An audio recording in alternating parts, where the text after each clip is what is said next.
ராமகிருஷ்ண பரமஹம்சர் சொல்லுவார், தன்னை அறிதல் தான் உண்மையான அறிவு. மற்றதை பற்றி நாம் தெரிந்து கொண்டது எல்லாமே அறியாமை. அந்த அறியாமையினால் உங்களுடைய கனவுல இருந்து கூட நீங்கள் தப்பிக்க முடியாது. புரியுதா? முடிச்சுக்கலாமா? இன்னும் தெரிஞ்சுக்கலாமா?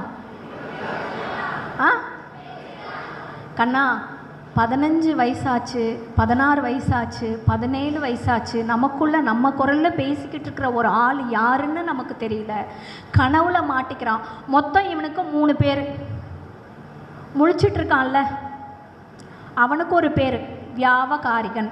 தமிழ் அதுக்கெல்லாம் பேர் கொடுத்துருக்காங்க. அவர் சும்மா போய் ஒரு வெளிநாட்டில் பேச்சு கொடுத்துட்டு வந்தவர் கிடையாது. நமக்குள்ளே ஓடிக்கிட்டு இருக்குல்ல, நாம் இருக்கோம்ல, உண்மையிலேயே நாம் யார்